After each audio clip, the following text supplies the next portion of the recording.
মধ্যপ্রাচ্যে আবারও টানটান উত্তেজনা। ইরান কি সত্যিই দ্রুত পাল্টা জবাব দিতে যাচ্ছে, নাকি এটি কৌশলগত চাপ তৈরির অংশ? ফাত্তাহ ও খোররামশাহর মতো ক্ষেপণাস্ত্রের প্রস্তুতির খবর, ইসরায়েল আমেরিকার সামরিক সমন্বয়, উপসাগরীয় অঞ্চলে মার্কিন ঘাঁটির সতর্কাবস্থা, সব মিলিয়ে পরিস্থিতি শুধু সামরিক নয়, ভূরাজনৈতিক সমীকরণেরও বড় পরিবর্তনের ইঙ্গিত দিচ্ছে। প্রশ্ন হল, এটি কি সীমিত সংঘাতেই থাকবে, নাকি আঞ্চলিক শক্তিগুলো জড়িয়ে পড়ে বড় যুদ্ধের দিকে যাবে? আজকের বিশ্লেষণে আমরা দেখব শক্তির ভারসাম্য, কৌশল এবং সম্ভাব্য পরিণতি।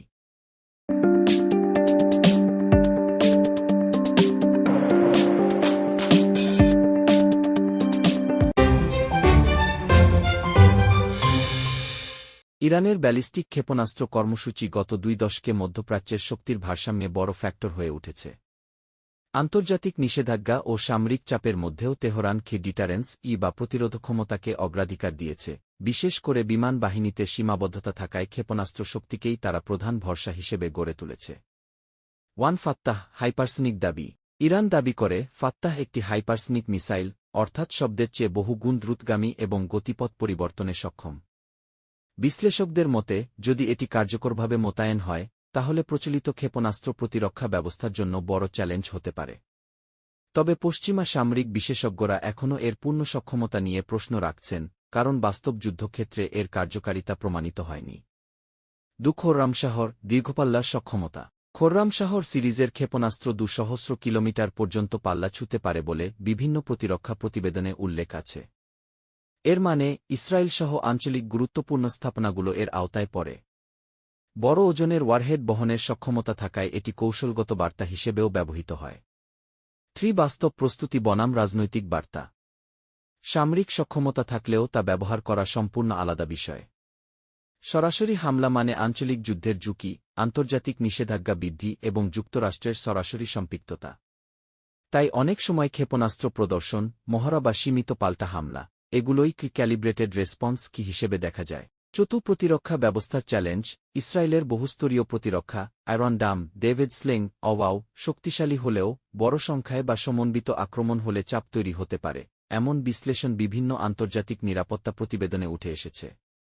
ইরানের ক্ষেপণাস্ত্র কর্মসূচি শুধু সামরিক শক্তি নয়, এটি কৌশলগত দরকসাক্ষীর হাতিয়ারও।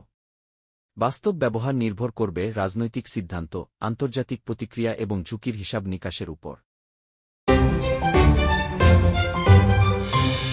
মধ্যপ্রাচ্যে উত্তেজনা বাড়লেই সবচেয়ে বেশি আলোচনায় আসে ইসরায়েলের বহুস্তরীয় ক্ষেপণাস্ত্র প্রতিরক্ষা ব্যবস্থা এবং যুক্তরাষ্ট্রের আঞ্চলিক সামরিক উপস্থিতি। সাম্প্রতিক বছরগুলোতে বিভিন্ন আন্তর্জাতিক প্রতিরক্ষা বিশ্লেষণে দেখা গেছে, ইসরায়েল তার আকাশ প্রতিরক্ষা নেটওয়ার্ককে স্তরভিত্তিকভাবে সাজিয়েছে, যাতে স্বল্প, মাঝারি ও দীর্ঘপাল্লার হুমকি একসঙ্গে মোকাবিলা করা যায়। আয়রন ডোম, স্বল্পপাল্লার রকেট ও আর্টিলারি শেল প্রতিহত করার জন্য তৈরি। গাজা বা সীমান্তবর্তী এলাকা থেকে ছোড়া রকেট ঠেকাতে এটি কার্যকর প্রমাণিত হয়েছে। তবে একসঙ্গে বিপুল সংখ্যক রকেট ছোড়া হলে স্যাচুরেশন বা অতিরিক্ত চাপের ঝুঁকি তৈরি হতে পারে, এমন পর্যবেক্ষণ বিভিন্ন নিরাপত্তা প্রতিবেদনে এসেছে। ডেভিড স্লিং, মাঝারি পাল্লার ক্ষেপণাস্ত্র ও ড্রোন হুমকি মোকাবিলায় ব্যবহৃত হয়। এটি আয়রন ডোম ও অ্যারো সিস্টেমের মাঝামাঝি স্তর পূরণ করে। আঞ্চলিক শক্তিগুলোর উন্নত মিসাইল প্রযুক্তির প্রেক্ষাপটে এই স্তরটি গুরুত্বপূর্ণ। অ্যারো, দীর্ঘপাল্লার ব্যালিস্টিক ক্ষেপণাস্ত্র প্রতিরোধে অ্যারো সিস্টেম ব্যবহার করা হয়। বিশেষ করে বায়ুমণ্ডলের বাইরে গিয়ে ইন্টারসেপ্ট করার সক্ষমতা অ্যারো-3 কে কৌশলগতভাবে গুরুত্বপূর্ণ করে তুলেছে। এটি ইরানের সম্ভাব্য দীর্ঘপাল্লার হুমকির বিরুদ্ধে প্রধান প্রতিরক্ষা স্তর হিসেবে বিবেচিত। যুক্তরাষ্ট্রের ভূমিকা। উপসাগরীয় অঞ্চলে যুক্তরাষ্ট্রের ঘাঁটি, কাতার, বাহরাইন, কুয়েত দীর্ঘদিন ধরে আঞ্চলিক নিরাপত্তার অংশ। উত্তেজনা বাড়লে অতিরিক্ত বিমানবাহী রন্তরী, এয়ার ডিফেন্স সিস্টেম বা সেনা মোতায়েন করা হতে পারে। তবে এই প্রতিরক্ষামূলক জোরদার পদক্ষেপ অনেক সময় প্রতিপক্ষের চোখে আক্রমণ প্রস্তুতি হিসেবে দেখা যায়, যা উত্তেজনা আরও বাড়াতে পারে। ইসরায়েল যুক্তরাষ্ট্রের প্রতিরক্ষা কৌশল প্রযুক্তিগতভাবে শক্তিশালী ও বহুস্তরীয়। তবে প্রতিরক্ষা জোরদার মানেই উত্তেজনা প্রশমিত হবে, এমন নিশ্চয়তা নেই। বরং কৌশলগত ভারসাম্য রক্ষাই এখন সবচেয়ে বড় চ্যালেঞ্জ। মধ্যপ্রাচ্যের যে কোনো ইরান, ইসরায়েল বা ইরান, যুক্তরাষ্ট্র উত্তেজনার কেন্দ্রবিন্দু হয়ে ওঠে উপসাগরীয় অঞ্চল। কাতারের আল উদেইদ এয়ারবেস, বাহরাইনে মার্কিন নৌবাহিনীর ৫ম নৌবহর, সংযুক্ত আরব আমিরাতের বিভিন্ন সামরিক সুবিধা, এসব স্থাপনা কৌশলগতভাবে অত্যন্ত গুরুত্বপূর্ণ। আন্তর্জাতিক নিরাপত্তা বিশ্লেষণে বারবার বলা হয়েছে, এই ঘাঁটিগুলো শুধু প্রতিরক্ষা নয়, পুরো অঞ্চলের শক্তির ভারসাম্যের অংশ। সামরিক ঝুঁকি। যদি সরাসরি বা পরোক্ষ পাল্টা হামলা হয়, ড্রোন, ব্যালিস্টিক ক্ষেপণাস্ত্র বা প্রক্সি গোষ্ঠীর মাধ্যমে, তাহলে উপসাগরীয় ঘাঁটিগুলো সম্ভাব্য লক্ষ্যবস্তুতে পরিণত হতে পারে। এতে সংঘাতের ভৌগোলিক পরিধি দ্রুত বাড়বে। তেল ও জ্বালানি বাজার।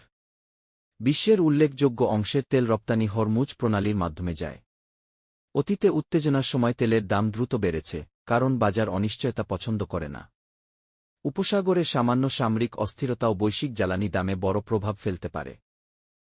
কূটনৈতিক ভারসাম্য। কাতার, সৌদি আরব, ইউএই সাম্প্রতিক বছরগুলোতে ইরানের সঙ্গে সম্পর্ক স্বাভাবিক করার চেষ্টা করেছে। বড় সংঘাত হলে তারা কঠিন অবস্থানে পড়বে, একদিকে মার্কিন নিরাপত্তা জোট, অন্যদিকে আঞ্চলিক স্থিতিশীলতার প্রয়োজন। বৈশ্বিক প্রভাব। ইউরোপ ও এশিয়ার জ্বালানি আমদানিকারক দেশগুলো সরাসরি প্রভাবিত হবে। শিপিং রুট ঝুঁকিতে পড়লে বৈশ্বিক সরবরাহ শৃঙ্খলেও চাপ তৈরি হবে। উপসাগরীয় অঞ্চলে সংঘাত ছড়িয়ে পড়া মানে শুধু সামরিক উত্তেজনা নয়, এটি অর্থনীতি, জ্বালানি বাজার ও কূটনৈতিক সমীকরণকে নাড়া দেবে। তাই আঞ্চলিক শক্তিগুলোর প্রধান লক্ষ্য এখন উত্তেজনা নিয়ন্ত্রণে রাখা এবং সরাসরি যুদ্ধ এড়ানো। মধ্যপ্রাচ্যের সাম্প্রতিক উত্তেজনায় একটি বিষয় স্পষ্ট, সরাসরি সর্বাত্মক যুদ্ধ এখনও অধিকাংশ পক্ষের প্রথম পছন্দ নয়। আন্তর্জাতিক সম্পর্ক বিশ্লেষণে দেখা যায়, শক্তিধর রাষ্ট্রগুলো অনেক সময় ক্যালিব্রেটেড রেসপন্স বা সীমিত পাল্টা হামলার পথ বেছে নেয়।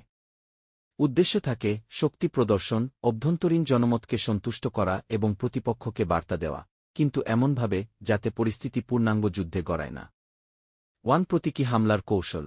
সীমিত লক্ষ্যবস্তুতে আঘাত, আগাম সতর্ক সংকেত বা সামরিক মহড়া, এসব পদক্ষেপের মাধ্যমে বার্তা দেওয়া হয়, আমরা সক্ষম, তবে সংঘাত বাড়াতে চাই না। অতীতে বিভিন্ন আঞ্চলিক সংঘাতে এই প্যাটার্ন দেখা গেছে, যেখানে প্রতিক্রিয়া ছিল নিয়ন্ত্রিত ও পরিমিত। অভ্যন্তরীণ রাজনীতি। যে কোনো সামরিক পদক্ষেপের পেছনে অভ্যন্তরীণ রাজনৈতিক হিসাব থাকে। নেতাদের সামনে থাকে জনমত, নিরাপত্তা ইমেজ এবং ক্ষমতার ভারসাম্য। কঠোর জবাব না দিলে দুর্বলতার অভিযোগ, আবার অতিরিক্ত জবাব দিলে যুদ্ধের ঝুঁকি, এই দুইয়ের মাঝে সূক্ষ্ম ভারসাম্য রাখতে হয়। জাতিসংঘ ও আঞ্চলিক মধ্যস্থতা। জাতিসংঘ, ইউরোপীয় ইউনিয়ন, কাতার, ওমান বা তুরস্কের মতো মধ্যস্থতাকারী দেশগুলো প্রায়ই ব্যাকচ্যানেল ডিপ্লোম্যাসি চালায়। প্রকাশ্যে কঠোর ভাষণ থাকলেও নেপথ্যে যোগাযোগ চলতে পারে উত্তেজনা কমানোর জন্য। অর্থনৈতিক ও কৌশলগত বাস্তবতা।